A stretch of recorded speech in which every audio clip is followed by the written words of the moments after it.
How y'all doing? Well, we're back.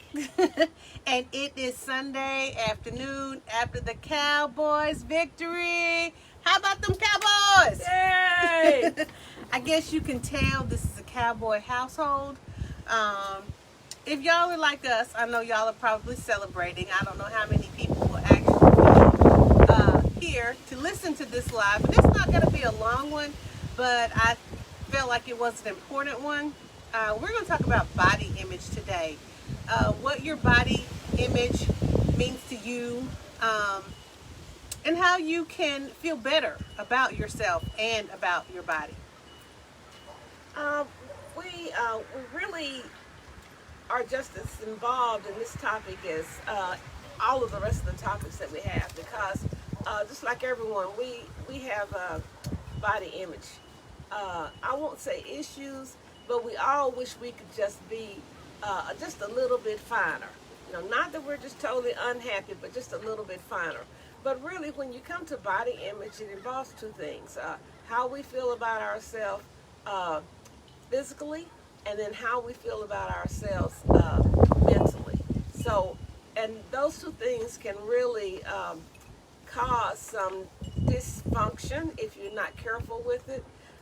Basically, all of us can't be shaped alike.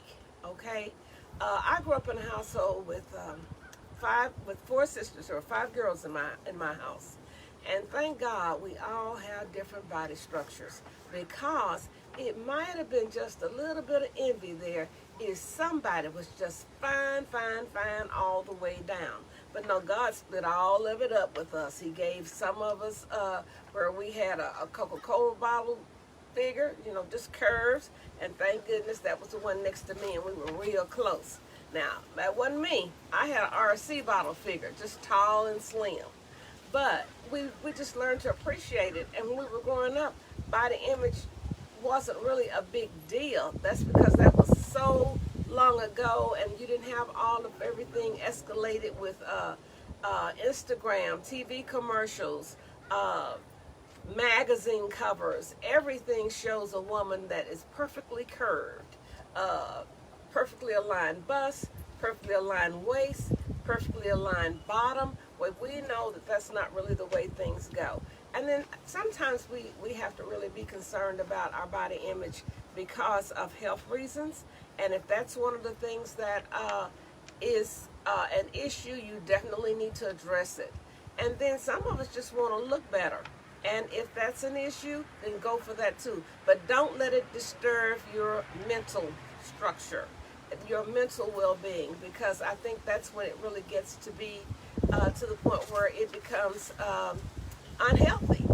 So just because you don't have that fine figure that you want, that doesn't mean you're not healthy.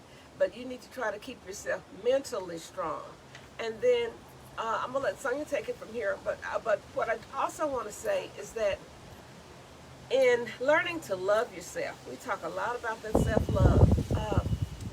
Write yourself a note in your journal every day, something that you feel positive about, and that can be about your body as well.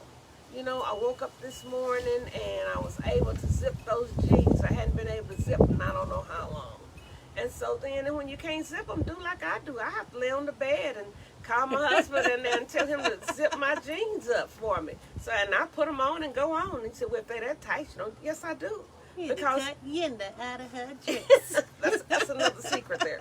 But yes, it is, because see, when we talk about body image, our body's not all structured the same. Sometimes your waist is bigger than the rest of your body. So yeah, you gotta lay on the bed and get those jeans zipped. Now some people don't, because they have that perfect waistline and everything just falls into place. But does that bother me mentally? No. Would I like for it to be a little bit better? Yes. But for some of us, I can jazzercise, exercise, forever, and I'm never gonna look like J-Lo. Okay, that's just not gonna happen for me. Sonia? Well, at one point, I was fine.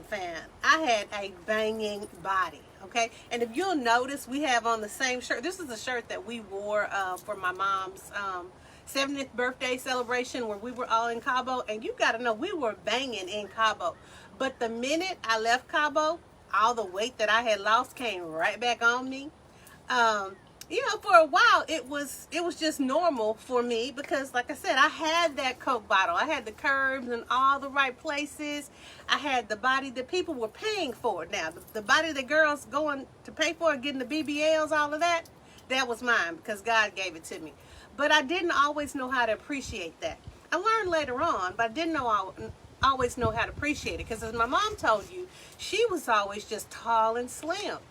And growing up, I thought my mom was the most beautiful woman in the world. I mean, well, and she still is to me. But it was just a little bit different because I knew that my body image had changed. When I was younger, it was tall and straight like hers. But as it started to curve out, I really didn't know how to feel about it because she's still really tall and slim, beautiful. And I used to watch her get dressed, every morning. I would just sit in her bathroom and just watch her put on her makeup, and that's how I learned how to put on makeup, and just watching her every day, just enamored. But then I realized I needed to learn how to just appreciate me for me and do what I needed to do for myself, for my own mental health. So I learned that I was never going to have a thigh gap. They got this thing now that thigh gap. I was never going to have one, but then I also learned to appreciate thick thighs. Thick thighs save lives. So I think you just have to come to the realization that you're going to be you and your body is yours, but it's up to you. It's your responsibility to make your body healthy, no matter what it is. And I think you see people like on My 600 Pound Life and, all those different shows that we watch, they didn't just get like that. They got to a point and they weren't able to stop themselves, and then they just continued and they just continued. And this little spare tire I got around my waist here, this menopause weight hits a whole lot different. And that's a whole nother a whole nother conversation that we're going to have, because I would just tell you menopause and the weight gain and all of it, it definitely plays no games. But beyond that, I do understand that there are people who haven't had a chance to come into their own, who haven't learned how to really appreciate themselves and love themselves, and they may be suffering from what they call body dysmorphia. And that means they literally hate parts of their body. They hate the way they look. I mean, it's an obsession with them, and it shouldn't be. You should be able to love on you for you in that moment. So, do I intend to keep this fat tire around my waist? Nope, not at all. I'm working on it every day. Do I fall off of the wagon all the time? Yes, I do, but I just get right back on it. Because the point is, it's not about what I look like, it's how I feel about what I look like. Now, we both are card-carrying members to the She Thinks She Cute Club. But guess what? It is a club that anybody can be in, because it's a club that starts with you. It starts inside you. So if you don't think you're cute, certainly nobody else is going to think it either. So if anybody needs to think they're cute, you think it. You think it for yourself, and you believe in you. And if you get a little fluffy, you add a few extra pounds, that's okay. You can lose them. Just take care of your body and be healthy. At my age, at 50-something, well, now it's more about health.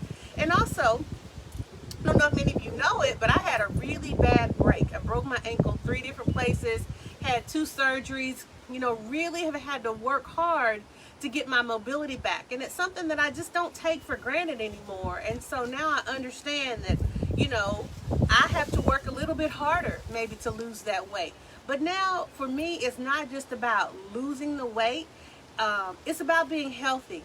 And in order to get to that level, you have to find yourself first. And like I said, we started doing this because we honestly didn't know a lot about mental health, except for we had a really, really deeply personal issue, having to help a loved one through their own mental health issues. And it caused me to examine my own. I didn't even know what anxiety was. Honestly, I didn't. But now I realize I've been anxious for a long time. I've been having anxiety for a long time. But I always felt like, okay, push through, or eat through, okay? So we got to learn what your triggers are, and when you feel like, oh, I'm about to eat, And I'm addicted to sugar. I will own it. I love sugar. If it's sweet, it's for me. If it's not, not so much. But even then, I'm having to, by necessity, learn to pull back on some of those things. Does that mean I don't love myself? I don't love what I look like? Absolutely not. It just means that I've got to make some changes within me, and I've got to learn to deal with my anxiety in a more appropriate way, other than eating through my anxiety, other than, being bored and you just snack because you're bored. I am the queen of snacks. I love snacks. My mom will tell you my favorite food is potato chips. Okay, but who needs to eat potato chips all the time? Me. But again, you and I have to stop that. But I understand that about myself. And I understand that when I feel anxious, when the anxiety is on me, when the stress is on me, potato chips are not far from me. And that's something that I need to work on. But I think as an individual, you have to decide, what's your trigger? I used to say a long time ago, it's not what you're eating, but what's eating you. And I know it's a cliche, but it is so true. What's eating you? And then you'll get to the root of what you're eating or why you're eating so much of it. And sometimes, there can be side effects to medication. Medicine really does make you gain weight, particularly meds to regulate mental health. A lot of times that does cause excess weight gain, which is it's unfortunate because it causes a lot of people to abandon their standard of care.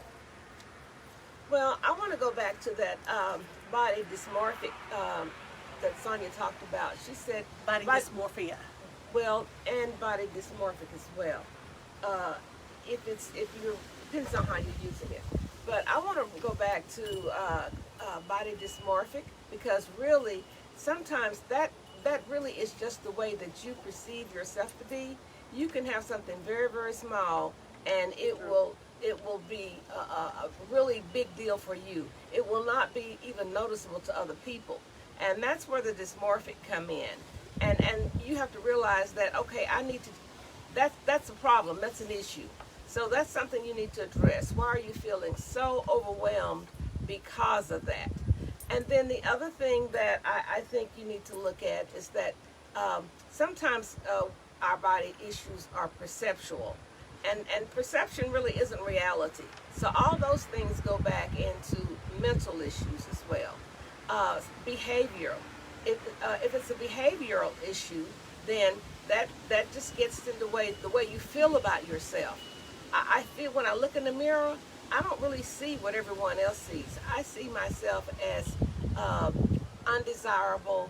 I see myself as not pretty. I see myself as overweight. That's behavioral, and also that could be a perception. That's not necessarily the way it really is. But let's just say it is. And if it's something that you can live with or you're happy with, then, and your health is good, don't worry about it. But if it's something that is causing you to be unhealthy and it's causing you to be unhappy with the way you look, then you have to do something about it. Change it. You have to start little mini steps make yourself a little list of what you're going to do first. Am I going to change my diet? That should be number one. Am I going to add exercise? That should be number two. Am I going to write a new chapter for myself? Write a new chapter for yourself. And in that chapter, you need to list the things that you want to happen that have not happened before to you. But this is a new chapter of your life. So you list everything that you want to change in that chapter. And then too, once again, we keep saying, if it's to the point where you can't do it alone, get some help. See a therapist. Now, everybody does not need to see a therapist. But if you have gone from 0 to 60 in 60 days, there's something going on. So just check it out. Just be mindful of those things. Right? Exactly. And like she said, I hope you understand that therapy is amazing. It is effective. But it's not for everybody. So if you don't feel like you need therapy, join an exercise group, because the fact is we're not really supposed to be alone. We're not really supposed to do things alone. We end up, I don't know how we end up that way, but we do. But, you know, find an accountability partner. You know, if you want to, this is supposed to be my accountability partner right here, but we don't always do so good. Okay. Yeah, I just lay it out straight for them. You know, sometimes you have to take it, or sometimes you have to leave it. But I lay it out there. Yeah. It is true. But we just want, the message today is just for you to love yourself and whatever your body is in that moment. Now, if you want to make changes to your body, you can do that. Take steps to do that. You know, join a gym or work out at home. Everything's on YouTube. Change your eating habits. Do those kinds of things if you want to change your body image. But don't confuse your body image with what's inside of you, because we all know we're made in God's image. So you are beautiful. You're beautiful because you're here. You're beautiful because you are you. But take care of your inside, and the outside will take care of itself. And again, don't forget to join that She Thinks She Cute Club, because it's a club that has infinite membership, and it's a club that starts in here. Because if you don't think it, nobody else will either. All right, I think that's going to be a wrap for us today, but we'll be back next week. And then why don't you just start today, just jotting down some notes. Maybe you got a perfect body, but then there may be some little things you want to tweak. Just start taking notes and just say, okay, where do I want to go from here? And then when we come back next week, hopefully you'll have that list complete and you're working on it. Okay, and hopefully we'll get to be as banging as we were in Cabo, you know, like I said, because that beach body was everything. But we'll see y'all next time. All right, bye-bye.